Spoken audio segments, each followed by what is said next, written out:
Hello, everybody. Welcome in to the Loretta McNary Show. And I am smiling now, and I'm just hoping I can maintain this smile today. For a lot of people, most people do not know what today is, but it is National Fentanyl Awareness Day. Yes, my guest today in 2016, her life was totally disrupted, interrupted by fentanyl. And we're going to tell you about that. And also, she told me a couple of days ago that it was Grieving Mother's Day. I didn't know that was a thing. And with Wendi, you always are learning something you never knew. And all the time is good. It doesn't sound good because she lost her son in 2016 from a accidental fentanyl overdose, and she's going to share that with you. And we're doing this show because you may say, well, Loretta, I don't know anything about that. I don't know. But honey, it is way more lethal than any opioid you could imagine. And she's going to share that kind of information with us too. Everybody, welcome to Loretta McNary Show for the first time, Wendi Shoffner. Hi, Wendi. Hi, darling. How are you? I'm good. I'm just hoping I can get through this show without really crying, because I met you because a mutual friend thought we should meet, and we share so much in common. And I have a son, Brandon, who I lost to seizures in 1999. I don't talk a lot about it. Most people don't even know me from being a talk show host. My friends and family, of course, know. Wendi lost her son, Joshua, in 2016. So Joshua, tell us, Wendi, Joshua, you can't talk right now. I know you right here, but we're going to talk to your mom, Wendi. Wendi, tell us a little about Joshua, and then I want to set the stage. So tell us about what you've learned about fentanyl, first of all, how crazy that is. Ooh, okay. Well, when in 2016, when I became aware of fentanyl after Joshua passed away, and from fentanyl poisoning or accidental overdose, whatever you want to call it, I learned quite a bit. It takes less than a grain of salt to kill someone, and they're literally pressing pills that look like Adderall, that look like Xanax, that look like OxyContin, hydrocodone. They're just pressing pills that look like these pills, and the drug dealers are literally bringing them to the home of the kids. They're buying them on Snapchat, on TikTok, and on even on Instagram. But it is a very lethal drug. It is actually it's called an illicit fentanyl, because there's prescribed fentanyl that's safe, but this is illicit synthetic fentanyl that's coming from China through Mexico to our country and killing our kids. So one thing you just said, and you shared it with me, and I just was appalled that you can actually buy a peel printing press or something like that on Amazon that will print those logos that make you think what you're buying is the real thing. And people don't underestimate this, because let me tell you, pain is a thing all of its own. We all get hurt some kind of way, and we are written a pain prescription. Our body gets used to that feeling. We're not necessarily trying to have that feeling because it makes us feel so good and it just takes our pain away. It does. But your body starts craving it, and you will do whatever you do, like sweets. A lot of us crave sweets. We crave shopping.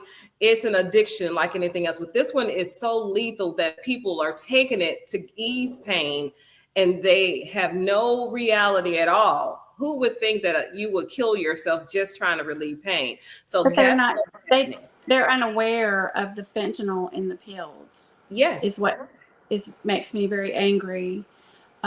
It's actually, I'm gonna start referring to this not only as overdose but as poisoning. Yes, it's fentanyl poisoning, and it's murder. I totally agree.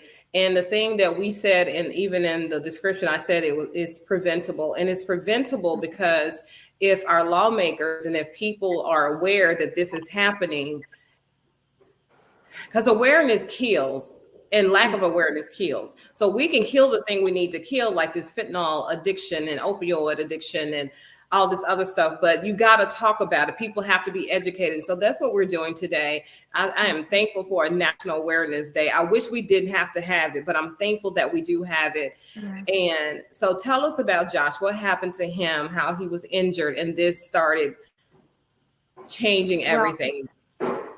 everything changed when Joshua was about 19. A doctor prescribed him Oxycontin, and that was during the time where all the pill mills were coming into our cities everywhere across our country, and they were pushing Oxycontin. Now, don't get me wrong, I'm not angry at anybody in particular. I'm angry at the situation that was allowed to come in our country. And anyway, I mean, in our country, and the reps were pushing it, and doctors were just selling it and giving it and prescribing it. And so my son was prescribed Oxycontin for a football injury that he had in high school. Then he was on that for about 3 years. And then, thank God, Haslam came into our state as our governor, and he changed the laws and got rid of a lot of the pill mills. Well, Joshua's doctor was a pill mill doctor. He didn't know that, and he was already addicted. So when the drugs stopped, he was addicted, and so he started buying pills on the street.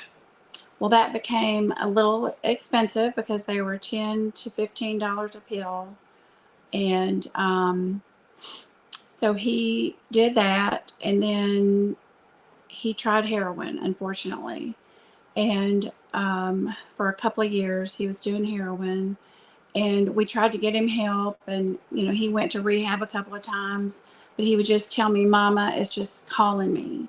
My body wants it," and he was at the point where he was, and this is not okay. I'm not saying this is okay, but he was using just to keep from getting sick. And when I say getting sick, that means terrible body aches, and their mind is just controlled by it. And it, like he said, it just calls their name. And so he finally went to a rehab and decided that it was time to get this out of his system and get better. And he was doing so well. And then he went and bought a hydrocodone, and he was hurting that day, and he just went and bought a hydrocodone. And it's wrong that he did that, but it's not wrong. I mean, it is very wrong that it was fentanyl and it took his life. And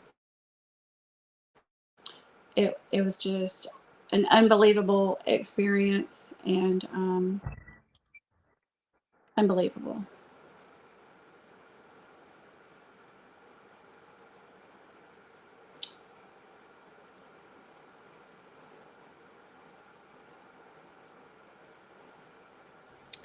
You shared that with me, and I literally cried, but I was happy. It was happy tears when you shared that he became, you made the decision for him to be an organ donor. Even through Yes. all your hurt and your pain, you were like immediately concerned about other families. And with this devastation in your life, you became a one woman army to make sure you could, if you could prevent one family from going through what you went through with this accidental fentanyl overdose, and you started this support group, and I'm with you 100% on that. But tell us, and it's so his story, as I was doing my research, Wendi, it is the story of thousands and thousands of people. They get Yes, ma'am. injured, they get on pain medicine, they were athletes, they were healthy, and they get on pain medicine, and it just starts spiraling out of that way. And that's why they call it an accidental overdose, because he was not trying to take his life. He No, was on the ma'am. road back back and in love with life and Absolutely. like a lot of people and their families. So talk about that, Wendi, to help the Well, families. okay. So, can I just briefly say something about the organ donation? Yes, please. It was a Okay. two-part question. Yeah. Okay, great. So, when I got to the hospital and I looked at his eyes and realized that he had no brain activity, but his heart was still beating. So immediately, I just go into mom mode and I get upstairs to the ICU where they had him all, cleaned up and fixed up and all, the hoses and all that. And I looked at the nurse and I said, he will donate his organs. And she was like, okay, we got to make a phone call. So the donor, Mid-South Donors, is who helped me, and they're wonderful. Zola is a fantastic lady. They were on the phone 24/7. I gave them only 3 days to allow my son to lay there, and so they worked 24/7 for 3 days solid until they found recipients, and he was able to donate 6 organs and skin and things like that. So what I loved about the whole situation is that Zola came to me before, later in the day, and she said, I just want you to know that we pulled Joshua's driver's license and he was already a donor. So that made me a very proud mama Yes. to know that he did that for others. And excuse me, I'm just very emotional. Um, what was so beautiful about the whole thing, and I say beautiful because it is, Yeah. the day that his last day, they had the OR set up. Do you mind me telling this part? I do not. No, I want Okay. you to tell what you need to Okay. tell I guess because it's just raw truth is what it is. people are living this every day, right? Yes, ma'am. This is Yes, ma'am. not just your story, Wendi. It's Mm-mm. when people look at the numbers. I think you told me, and I looked online to the CDC. They were like, was it 100,000 deaths or something last year? It just from last year to now, it's over 100,000. It's Wow. probably plus. Right. It's the data is not Across the all United in. States. Okay, so tell that story, Wendi, Okay. because we are trying to comfort Yeah, parents, create that's what awareness. we're going. Exactly. Yeah, So if you're willing to share it, I'm willing to don't mind share at it all. too. It's a very important part of Joshua's story, I think, and mine as well, as a mother grieving. And so the day that they were setting him up, they set up a small OR, um, and all of a sudden I was like, but and mind you, I was in my pajamas the whole weekend.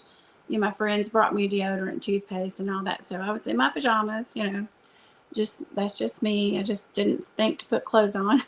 But anyway, so I'm in the hallway and I'm talking to Zola, and I said, I need to be in that room when my son's heart stops.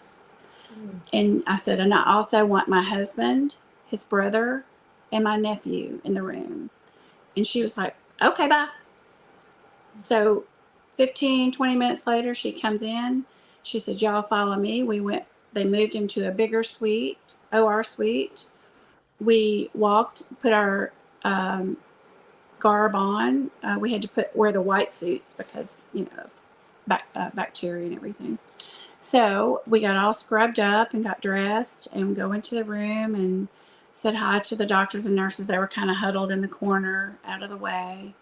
And normally, I would say, 3 to 5 minutes is about the longest that someone's heart continues to beat after they're taken off life support. Most times, I don't know the exact number, so forgive me for that. But we sang, and we sang his favorite music, played his favorite music. We prayed. We talked about silly things that he had done in his life and how much we loved him, of course, and just talked to him. And 12 minutes later, his heart stopped,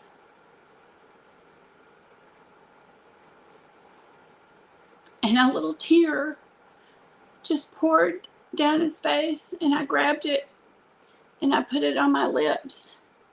And I kissed my son on his lips, and I told him that I loved him, and I told him goodbye for the last time. And it was such a beautiful and sad experience at the same time. I'm so grateful for that. I'm grateful that Mid-South Donors did that for me and my family. And it was not traumatizing. It was just beautiful. So that's was a pretty serious situation. And I just want to, I've worked so hard to get to the point where I am, and I don't want to rush anyone. I don't want to rush any parents or moms or family or friends. I don't want to rush them through the grieving process. I just want them to know that there's hope, that they can live life and they can enjoy their life.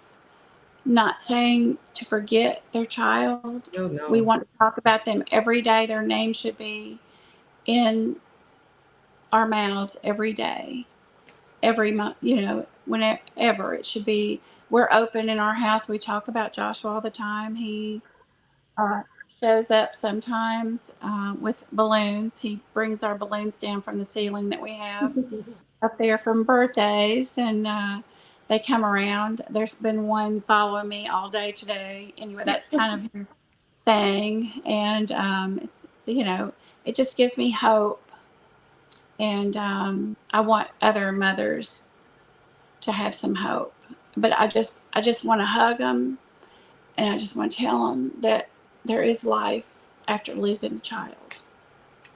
There is life after losing a child. And I think for me, I kept trying to think I had to go back to being normal, but there is no normal. I had to create and invite